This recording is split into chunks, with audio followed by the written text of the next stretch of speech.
What happens when a secret buried for years finally comes into the light? Why does a husband walk out without a single shout the second he learns the truth? And how can one hidden child turn into a lawful storm that lands in public? Before we dive deeper into this story, I have one small request. Please subscribe, drop a like, comment, and hit that hype button to boost this channel so more people can discover these incredible stories. I'm the kind of woman people love to call complicated, but I think I'm just practical. Or at least, that's what I told myself the day everything fell apart. For years, I believed I had managed my life well enough. Balanced the past, shaped the present, controlled the story. Rowan never needed to know every detail. Not when I was the one holding everything together. Not when the truth felt like a loose thread that could unravel the whole picture if tugged too hard. I always thought secrets were harmless if they kept the peace. I always thought I could guide Rowan, gently, into the version of our life that made the most sense. And honestly, for a long time, it worked. He trusted me. He adored Ellie. He never questioned why certain things didn't add up. But trust is a quiet thing. It drains slow, like water slipping through a crack you didn't see. And Rowan started noticing things. Small things I brushed off, laughed away, called overthinking. I thought he'd drop it like he always did. Instead, the silence grew heavier. His eyes changed. And the moment he learned the truth I fought so hard to bury, he didn't yell, didn't argue, he just left. I woke up that morning already annoyed at Rowan, even though he hadn't done anything yet. That's how things had been lately. The smallest things set me off, and I kept telling myself it was because I carried all the real pressure in the house. I handled Ellie's homework, the bills, the schedules, the clothes, and all the emotional work. Rowan only handled the technical stuff, like making sure the car got serviced or checking the mail. In my mind, that made me the one who understood the bigger picture. So when he walked into the kitchen holding Ellie's school folder and asked why her baby photos weren't in the packet like the teacher requested, the irritation hit me like a spark. I told him he was overreacting. I said the teacher wouldn't even care because kids bring all kinds of things, and Ellie already had pictures from last year. He tried to say the form was specific, that the teacher wanted baby photos for some family timeline project. But his tone sounded too careful, too curious, and that made me feel cornered. I didn't like that feeling. I told him his detail obsession was becoming a problem, and that he should trust me to handle simple things without acting like a detective. He nodded slowly, and that annoyed me more. I hated when he nodded like that, like he was absorbing something, storing it. Ellie walked in, yawning, and Rowan switched gears fast, helping her with her shoes and asking about her dream. She lit up around him in a way that warmed me and irritated me at the same time. I told myself it was normal for kids to adore their dads, but sometimes I felt like Rowan got credit for things I actually managed. When he hugged her, I noticed, again, that she didn't look much like him. I pushed that thought away. I had pushed it away for 8 years. After breakfast, I headed to the pharmacy for my shift. The morning rush was slow, which gave me too much time to think. I replayed Rowan's tone, that careful way he asked questions. I hated when he made me feel like I owed him explanations. I told myself he should just appreciate how much I handled without needing every detail. When Kaya came by on her break, she leaned over the counter and said Rowan looked extra serious lately. I rolled my eyes and said he was acting like Ellie's baby photos were government secrets. Kaya laughed loud enough for customers to hear, which made me feel bold, almost proud. I told her Rowan didn't understand how stressful things were for me. She said I should tell him to stop hovering. I liked that answer. During lunch, I checked my phone. Rowan had sent a photo of Ellie at recess. They were both smiling, but his eyes looked tired. I ignored the feeling in my chest and texted back a simple, cute. He sent a thumbs up. That annoyed me too. Why did he have to be so calm all the time? Why couldn't he explain what he was thinking instead of leaving me to guess? When I got home later, There was a faint smell of printer toner upstairs. I noticed his laptop on the guest room desk. I told myself he was probably printing some work forms, but something about it bothered me. Rowan rarely printed anything. He always said digital files were enough. I stood in the doorway, trying to see the screen, but he closed the laptop before I got close. I asked what he was working on. He only said, "Just sorting things." That phrase made my stomach tighten. I told him he didn't need to act mysterious in his own house. He said he wasn't. His voice stayed soft, which somehow made me angrier than if he had snapped. I told him he needed to stop digging for problems that didn't exist. He said he wasn't digging. He said he was noticing. That word made my skin crawl. During dinner, Ellie brought up the family timeline project. She said some kids had cute baby albums to show. She asked why hers had fewer photos. I forced a smile and said we were unique. Rowan didn't correct me, but I caught the way he looked down, like he was thinking too much. I told myself he was reading into things again. I told myself he always did this, twisted nothing into something, but deep down, a tiny voice whispered that he was finally paying attention in ways I hadn't prepared for. After Ellie went to bed, Rowan sat on the couch scrolling through something on his phone. I sat beside him, trying to act normal, but the silence felt heavy. I asked if everything was okay. He said yes, but his tone felt distant, almost planned. I told him he could talk to me if something was wrong. He said, "I know." Then he closed whatever he was looking at. The screen went black so fast I almost asked what he was hiding. Instead, I said he was acting weird. He said I seemed stressed. I hated that answer. It felt like a trap.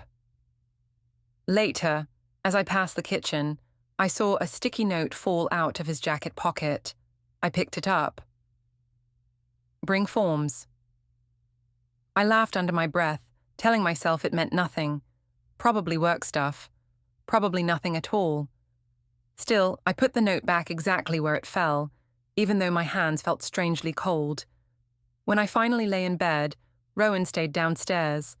I listened to faint clicking, maybe drawers opening, maybe papers shifting, maybe nothing. I told myself he was overthinking again. I repeated that until my heartbeat slowed. But part of me felt the ground starting to tilt, even if I didn't want to admit why. The restaurant looked warmer than usual that evening, crowded with families and groups celebrating something or nothing at all. I had chosen the place because it was loud enough that people tended to loosen up, and honestly, I wanted an audience. Not for anything dramatic, but for the simple satisfaction of being seen as the confident one in the marriage. I liked when people laughed at my comments. I liked when they saw Rowan as the quiet, slightly awkward partner next to me.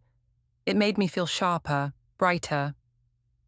We sat at the long table in the center. My mother, Irene, took the seat across from me, already sipping her wine. Kaya slid in beside her, grinning because she loved these gatherings where her jokes landed easily. Rowan stayed near the end with Ellie, helping her unfold her napkin and guiding her little hands carefully. He always did that, slow, gentle movements, like he was trying not to disturb anything. As soon as the server left after taking our orders, Kaya asked how things were at home. I said everything was fine, except Rowan was stressing about school projects again. I said it loudly enough for the table to hear. My mother laughed and said some men get too wrapped up in small things, and I nodded, adding that Rowan treated a missed baby photo like a federal offense. People chuckled. Rowan looked at his water glass. I should have stopped there, but the attention felt good. I said he triple-checks the mailbox, triple-checks the bills, even triple-checks Ellie's backpack, like he expects something dangerous to fall out. More laughter. Rowan shifted slightly but didn't say anything. That silence made me feel in control. When the food arrived, Ellie talked excitedly about art class. She said her teacher told her she had sharp eyes, and my mother joked that she got that from me. I laughed and nodded, then added that she clearly didn't get it from Rowan because he couldn't find anything unless I pointed exactly where it was. A few people giggled again.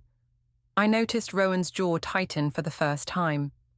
Irene leaned in and said I should be grateful someone in the house cared enough to double-check things. I brushed it off, saying Rowan overdid it. I didn't realize how loud my voice had gotten until people at a nearby table glanced over. I smiled at them like I didn't care. Rowan quietly asked me to stop making him sound incompetent. He didn't raise his voice, he barely moved. That annoyed me. I told him he was being sensitive over nothing. I said everyone jokes about their partners. I said he should learn to laugh at himself. The table went quiet for a moment before my mother forced a polite comment about the food. After dessert, I showed Kaya a video she recorded of Ellie doing a silly dance at home. When she took my phone to zoom in, I realized the screen brightness lit up a new notification. Someone had tagged me in a photo. I opened it. It was a shot from earlier. Me laughing, holding up my glass. Rowan staring at the wall behind me. The caption said something like family night vibes, with laughing emojis. I felt a strange thrill seeing it, like I was the star of a moment caught in time. Kaya snorted and posted it to her story, writing, Mirene carrying the room again. I didn't stop her. Why would I? It was true. Rowan excused himself to get some air. He kissed Ellie on the head before leaving, and she asked if he was okay. I said he was fine, just dramatic. My mother nodded like she agreed, but her eyes followed the door long after he stepped outside. We lingered at the table while people finished their drinks. Kaya showed everyone a meme, and I laughed too loudly again, almost on purpose. When Rowan returned, he kept his eyes on Ellie, helping her with her coat. He didn't look at me. I ignored the tension, pretending it didn't matter. Outside, the air felt sharp. Rowan walked ahead with Ellie, leaving me behind with my mother and Kaya. I told them not to worry about him. I said he'd snap out of his mood. My mother said, gently, that maybe I should ease up. That irritated me. I told her Rowan needed to learn to take a joke. She said there was a difference between joking and poking. I pretended not to hear her. In the car, Rowan drove quietly. Ellie hummed to herself in the back seat, swinging her legs. Streetlights passed through the windows, cutting lines of yellow across Rowan's face. For the first time that night, I wondered what he had been thinking outside alone, but I pushed the thought away before it settled. When we got home, Rowan carried Ellie upstairs while I scrolled through my phone, checking reactions to the tagged photo. People commented fast, laughing emojis, compliments, little jokes. I smiled. I felt seen. I didn't notice Rowan standing behind me until he said he was going to bed early. I asked why. He said he was tired. I told him he was acting distant. He didn't answer. Later, as I got ready for bed, I heard the soft click of a drawer closing in the guest room. I frowned. He didn't usually keep anything in there. When I stepped into the hallway, the door was already shut, the light under it fading. I told myself he was just upset I'd teased him in front of everyone. I told myself he'd get over it. I always believed he would. But when I checked my phone one last time, I saw the same tagged photo again. My face bright, his unreadable. And something inside me tightened, even if I tried to pretend it didn't. I climbed into bed alone, feeling a strange chill in the quiet house, like someone had opened a window I couldn't see. The playground was louder than usual that afternoon, full of kids running in circles, and parents half watching from the benches. I stood near the slide, pretending to be relaxed, pretending the cold knot in my stomach wasn't there. Ellie ran toward Rowan the moment she spotted him, her arms wide, her hair bouncing. He lifted her up like she weighed nothing, smiling in that calm, steady way of his. I hated that I noticed how steady he looked. I hated even more that it made me nervous. I had finished work early and expected to pick Ellie up myself, but Rowan texted that he was already nearby and would do it. That alone irritated me. I liked being the one who handled pickups. It made me feel in control. But I told him, sure, with a strained smiley face, then rushed over anyway so it didn't look like he was taking over my role.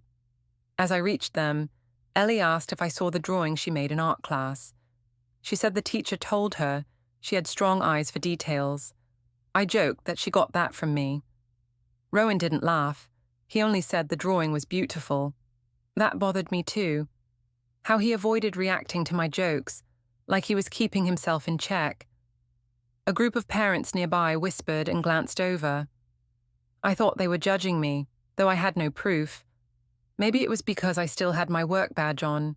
Maybe it was the way Rowan and I stood stiffly beside each other. Or maybe it was because Ellie suddenly said something that froze the air around us. She tugged on Rowan's sleeve and said, "Some kids said I don't look like you, Daddy. Why not?" My heart punched my ribs. Rowan looked at her with so much softness, it almost broke something in me. He said children say silly things and she shouldn't worry. But I saw it, the way that comment hit him, the way he absorbed it quietly like he always did. Ellie skipped off again. Rowan stayed still, watching her, then said, without looking at me, "Kids notice things." I felt heat rise up my neck. I said he was reading into childish comments. I said he was putting ideas into her head. He finally looked at me then, and there was something new in his eyes. Not anger, not sadness, just clarity, like a lens had clicked into place. "I'm not putting anything anywhere," he said. "I'm listening." I scoffed, loud enough that a father on the next bench turned his head. I told Rowan he was overthinking again. I told him he always found patterns where none existed. I told him Ellie was fine, and he needed to stop making normal questions sound serious. He didn't argue. He only nodded once. That single nod made me feel small. When Ellie ran back asking for a snack, I reached for her, but Rowan got to her first. That annoyed me more than it should have. I told myself he was being dramatic, trying to play the perfect dad in front of others. I said as much out loud, quietly but sharp. Rowan didn't respond. He handed Ellie her water bottle and said he'd meet us at home. He left the playground without waiting for me. I stood there, feeling both abandoned and exposed. A mother beside me said gently, "Kids say all kinds of things. Don't worry too much." I forced a smile, pretending I wasn't close to snapping. I gathered Ellie's backpack and followed her to the car, hearing my pulse loud in my ears. Once home, Rowan wasn't there yet. That irritated me too. How he walked off but still managed to look composed doing it. I opened the fridge looking for something to snack on, but the quiet kitchen made everything feel too big. When Rowan came in 15 minutes later, he wiped his shoes carefully, which he rarely did.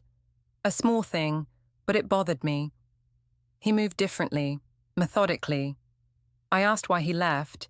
He said he needed a little time to think. Think? About what? I pressed him harder than I meant to. I said he was making Ellie's innocent questions into a crisis. I said he should be grateful she adored him instead of worrying about who she looked like. I told him his mind created storms out of breezes. He didn't snap. He didn't defend himself. He didn't even raise his voice. He simply asked, why were her baby photos missing? The question hit me like a slap. I forced a laugh, said he was still stuck on that. I said I told him already the folder was disorganized. He didn't blink. He only said, it wasn't disorganized last year. I told him maybe I misplaced some things like normal people do. He said, I know what I saw. That quiet certainty made my throat tighten. I accused him of being obsessive. I said he was acting like a detective in our own home. He didn't reply. Instead, he walked into the living room and picked up Ellie's backpack. He removed the school project sheet, folded it carefully, and placed it on the counter. Then he went upstairs. I stared at the backpack. Something about the way he handled that paper made me feel oddly exposed, like he was touching more than a worksheet. Later, at the pharmacy parking lot, while I picked up milk on my way to drop something off at work, I noticed two women whispering while glancing at their phones. One of them looked at me and then looked away fast. I checked my own phone and saw Kaya had posted another picture from the restaurant. Me laughing, Rowan looking tired. The comments weren't unkind, but they weren't flattering either. Things like, "He looks overwhelmed LOL," or "Girl, you always shine." I felt a strange twist of pride and shame mixed together. When I returned home, Rowan was in the backyard with Ellie, helping her build a little chalk maze on the patio. They looked peaceful. Too peaceful. Like a scene I was outside of. Ellie saw me and ran over, showing her maze. Rowan stood, dusting off chalk from his hands. He asked how work was. His voice was polite, empty. I said it was fine. I expected him to ask more, to follow me inside, to act like normal. Instead, he said he needed to finish something. Then he told Ellie to wash her hands and went inside ahead of us. That night, I heard him moving things in the guest room again. Papers shifting, a drawer closing, the faint hum of a phone vibrating. I told myself he was sorting work documents. I told myself that's all it was.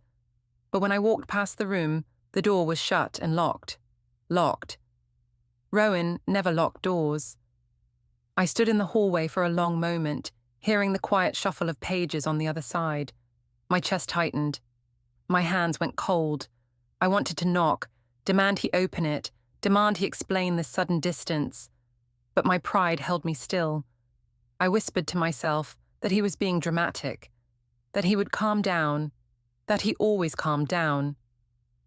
But when I finally crawled into bed, the empty space beside me felt bigger than it ever had. And for the first time, I wondered, not loudly, not fully, just a tiny whisper, whether Rowan was seeing something I had spent years telling myself could never be seen.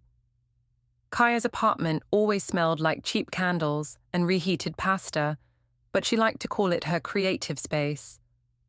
I went over after work because I needed someone to agree with me, someone who wouldn't look at me with quiet questions the way Rowan had started doing. Kaya opened the door, wearing a messy bun and holding a mug of something too sweet. She said Rowan seemed extra stiff lately, and I told her he was making problems out of nothing. She nodded immediately, like she had been waiting to say it. We sat on her couch while Ellie played on her tablet. Kaya asked if Rowan was still digging around the baby albums. I snapped that he wasn't digging, he was snooping. I said he was acting like some sort of investigator in his own house, asking way too many questions about things that didn't matter anymore. Kaya raised her eyebrows and asked if he'd mentioned Theo's name. I froze. She shouldn't have said that out loud. I glared at her, hoping Ellie didn't hear, but Ellie looked up and asked, "Who's Theo?" My stomach dropped. I forced a laugh and said, "Just someone Aunt Kaya used to work with." Rowan wasn't even there, but it felt like he could appear in the doorway at any moment. I told Kaya to be careful with names. She apologized, but it was casual, not nearly serious enough. I tried to change the subject by talking about work drama, but Kaya kept circling back to Rowan, asking what exactly he'd been doing in the guest room. I didn't have a good answer. I said he'd probably started some annoying new hobby. Kaya said, "Like what?" "Filing." We laughed, but mine came out thin. When I finally got home, Rowan was sitting at the table helping Ellie with spelling words. His face was neutral. Not warm, not upset, just focused. That made me uneasy. I liked when he reacted. His quiet made me feel like I had no grip on him. I asked how the evening went. He said fine, then asked, almost casually, "Who's Theo?" My heart lurched. He didn't look at me. He kept guiding Ellie through her worksheet. I said Kaya must have mentioned some old co-worker. Rowan nodded slowly, the way he'd been doing when he didn't believe a word I said. I added that Ellie misheard. He said, "I heard her clearly." That steady tone made me feel cornered, like the walls of the kitchen suddenly shrank. I snapped that he was twisting harmless comments into something sinister. He said nothing back, only picked up the worksheet again. I stood there, feeling like a stranger in my own house. The next morning, everything felt off. Ellie was quiet during breakfast and kept glancing between us. Rowan prepared her lunch with the same calm precision he used for everything. When he handed Ellie her backpack, she asked why her baby album had missing pages. Rowan didn't say a word. I laughed too loudly and said I'd reorganize things. Rowan's eyes flickered, like he was filing that answer away. On the drive to school pickup later, I couldn't stop thinking about how fast Rowan had asked about Theo. He must have recognized the name from somewhere. It wasn't a common one. Maybe he remembered me mentioning it years ago. Maybe he had read something in a message I thought I deleted. I shook the thought away, but it clung to me. At school, I waited in the long pickup line, watching other parents chat in clusters. Rowan's mother, Livia, stood near the front, waving at Ellie's class as they came out. She noticed me and walked over. She asked if Rowan was doing okay. Her voice wasn't accusatory, just soft, careful. That made me feel defensive. I said Rowan was overreacting to normal family stuff. Livia exhaled in that slow, controlled way she had, the kind of breath that usually meant disappointment. She said Rowan had been quieter than usual, and she wanted to check in. I said she shouldn't worry, that he was just being dramatic lately. She said Rowan didn't get dramatic. He got thoughtful.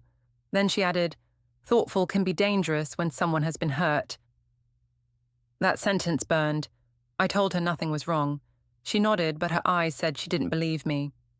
Ellie came running out then, her backpack bouncing. She hugged Livia first, which annoyed me for reasons I didn't want to admit. On the walk to the car, Ellie asked again why some of her baby pictures were missing. I told her I'd find them soon. I felt Livia watching me. At home, Rowan arrived minutes after we did. He walked in with a small grocery bag, set it on the counter, and went straight to the guest room. The door closed behind him with a soft click. That sound made every hair on my arms lift. I waited a moment before knocking. He didn't answer. I almost opened the door, but then I heard a faint shuffle. Papers, I guessed. I told myself he was preparing something for work. I told myself that was normal. I told myself everything was fine. During dinner, Rowan barely spoke. Ellie chatted about a birthday invitation, and Rowan listened attentively. He helped her count letters in a long word. I watched him, feeling like I didn't know him anymore. Or worse, that he suddenly knew too much about me. After Ellie went to bed, Rowan stood in the hallway, staring at the framed family picture from 2 summers ago. He didn't touch it. He just looked for a long moment. Then he asked, without turning around, "Why did Kaya mention Theo?" My throat tightened. I said again she was just talking nonsense, mixing up names. Rowan finally turned to look at me. His expression wasn't angry. It was steady in a way that terrified me. He said, "Are you sure that's all it is?" I hated that I hesitated before answering. I said yes. He nodded slowly and walked past me into the kitchen. I followed, demanding to know why he was interrogating me. He said he wasn't interrogating me. He was clarifying things. I asked what things. He didn't answer. He poured himself a glass of water and placed the cup on the far corner of the counter, away from where mine usually sat. That tiny separation stung more than anything he had said. While he cleaned up Ellie's lunch containers for the next day, I tried again to force the conversation. I said he was taking everything too seriously. I said families talk about old names all the time. I said he was making problems because he was bored. He rinsed a container, set it aside, and said, "I just want the truth to be clear." Something in my chest cracked open in panic. I wanted to scream that the truth didn't matter. I wanted to say he was the father who raised her, so why dig deeper? But I held back. Even I knew saying that outright would give away too much. Instead, I said he shouldn't question things that hurt people. He said, "Things only hurt when they're fragile." I didn't know what that meant, or maybe I did, but I refused to let myself feel it. That night, when he finally came to bed, he lay on the far edge, facing away. I stared at the back of his head, hating how calm he looked. I wanted him to say something, fight, argue, anything that meant he still cared what I thought, but he stayed silent. And in that silence, I felt the first real crack of fear that something I had spent years burying was lifting toward the surface, whether I liked it or not. Rowan barely spoke the next morning. and somehow that irritated me more than if he had confronted me directly. Silence from him always felt like judgment, even though he never said anything cruel. He moved around the kitchen in that calm, steady way he had, packing Ellie's lunch, wiping the counter, checking the fridge note about picture day. Everything he did looked controlled, purposeful. It made my skin itch. When he handed Ellie her backpack, she hugged him quickly before running to the door. Rowan crouched to fix her shoelace, and I watched the two of them like I was standing outside my own life. He kissed the top of her head, then stood up and looked at me with that unreadable expression again. I asked if he planned to stay quiet forever. He said he didn't plan anything. He was just thinking. I snapped that his thinking was ruining the mood of our entire house. He only replied, "It's better than pretending." Those words hit me wrong. Pretending? What did he think I was pretending about? I told myself he was just being dramatic and trying to guilt-trip me. That was easier to believe than the idea that he might actually be fitting pieces together. After the school drop-off, I rushed to work. At the pharmacy, everything felt too bright and too loud. My coworker Nadine asked if everything was okay at home. She said I looked tense. I told her Rowan was being overbearing about small things and acting like some detective. Nadine said husbands get weird sometimes, especially when stressed. I agreed too quickly. During lunch, I called my mother. I needed someone to validate me, and she always did. I explained Rowan's behavior in the most dramatic way possible, telling her he was prying into old memories, bringing up names for no reason, acting paranoid. She said he had always been too sensitive, and that I shouldn't let him bully me with quiet moods. I said exactly. Her words soothed me more than they should have. When I went home that evening, Rowan was in the stairwell, holding one of our old photo albums. He looked at a page so long I thought he didn't hear me come in. When he finally looked up, his eyes were tired. Not angry, not even sad, just tired. He asked why some pages were missing. He asked why certain months had been taken out. His voice was steady, calm. That made me defensive immediately. I told him again that I reorganized things. He said, "This isn't reorganized, this is removed." The way he said removed made my stomach twist. I tried to laugh it off. I said, maybe the pages fell out years ago. Maybe he misplaced them. Maybe Ellie tore something without telling us. I threw out every excuse I could think of, layering them with annoyance so they sounded believable. He closed the album gently and placed it back on the shelf. Then he stepped down the stairs and asked, "Is Theo her father?" My throat tightened so hard I couldn't breathe for a second. I felt heat rise up my neck. I told him he was insane. I told him he was hurting me with the accusation. I told him he was trying to rewrite our entire marriage out of jealousy and insecurity. My voice rose faster than I could control it. But he didn't raise his. He didn't even move. He just said, "Tell me the truth." I hated that I hesitated. I hated that my breath caught. I hated that he saw it.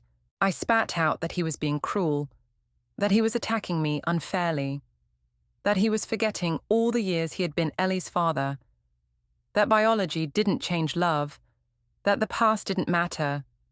He exhaled slowly, like he had already known. He didn't shout, he didn't curse, he didn't even ask anything else. He just said, "I'll handle this properly." Properly. That word hit like cold water down my spine. Rowan didn't use words like that. He wasn't the handle things properly type. He was the let's work it out type, the talk this through type, the keep peace for Ellie type.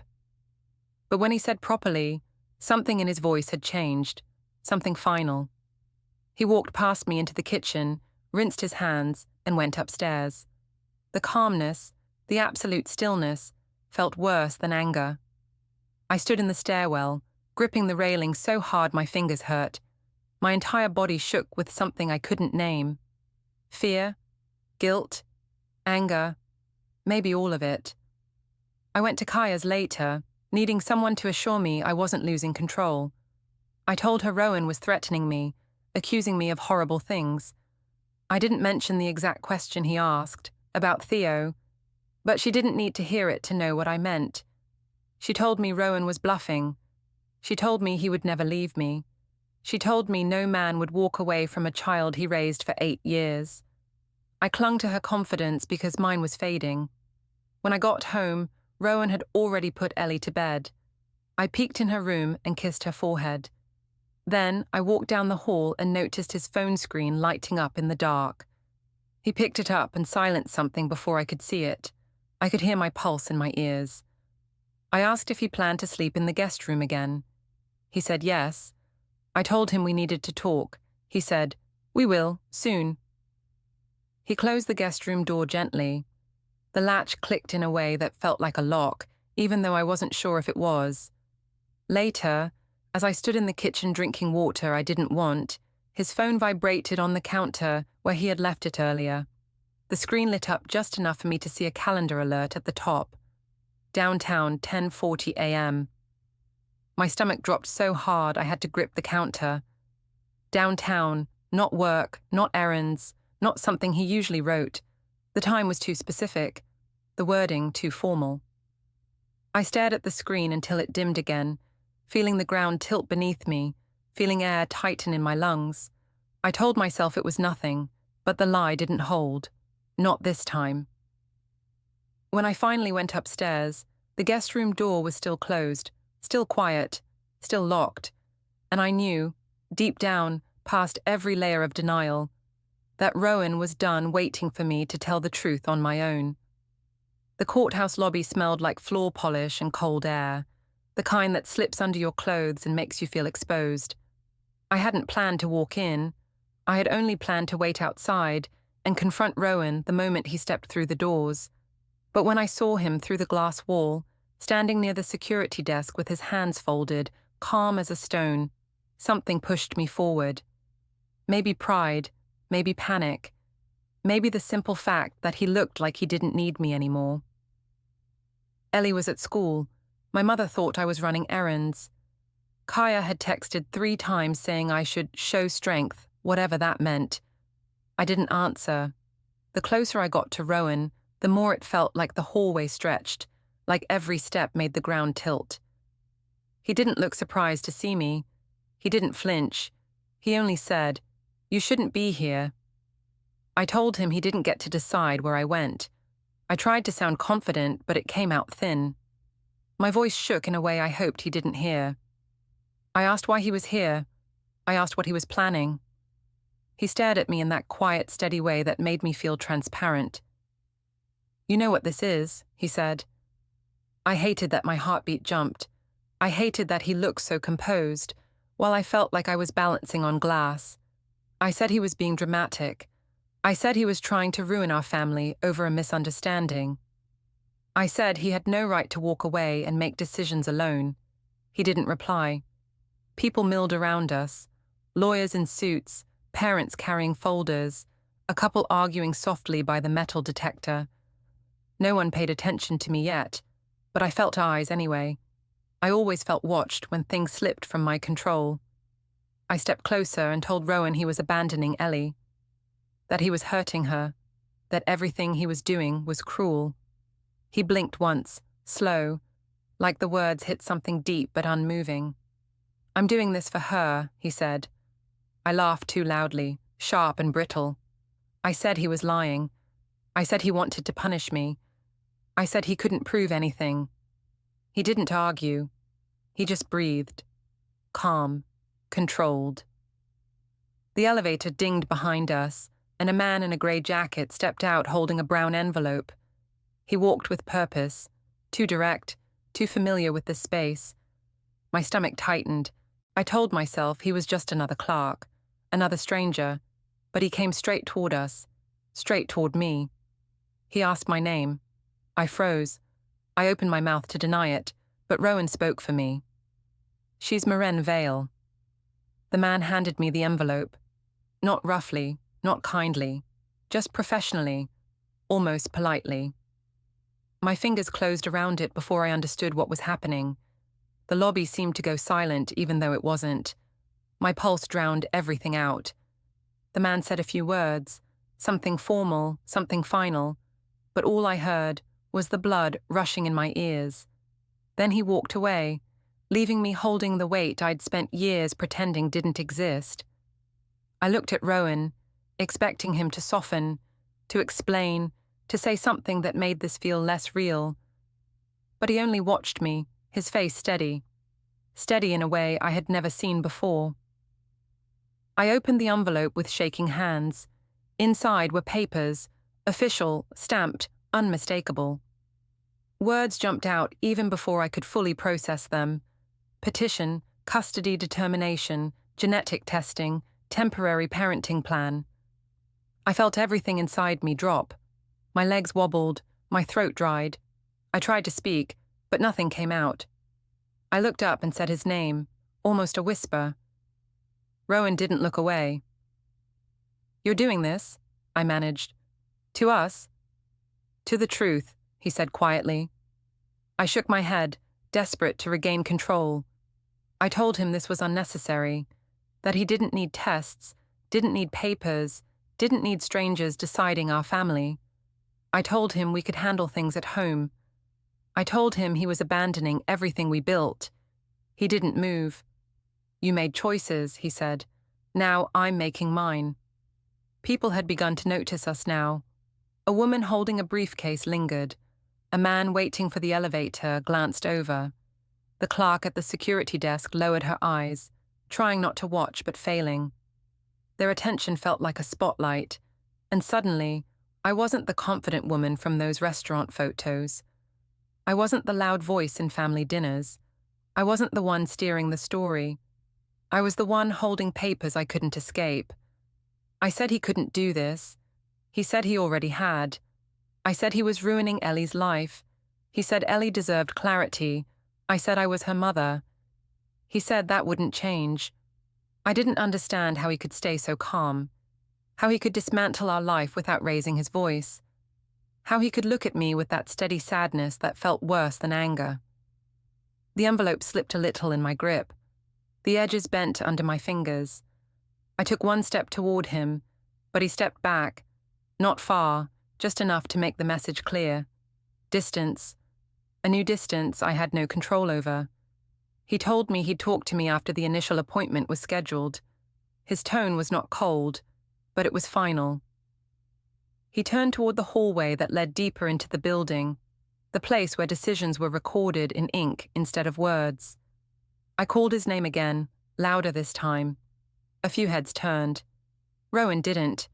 He walked away, and I stood in the middle of the courthouse lobby, holding the papers that proved the truth had finally caught up to me, with no joke or excuse left big enough to cover it.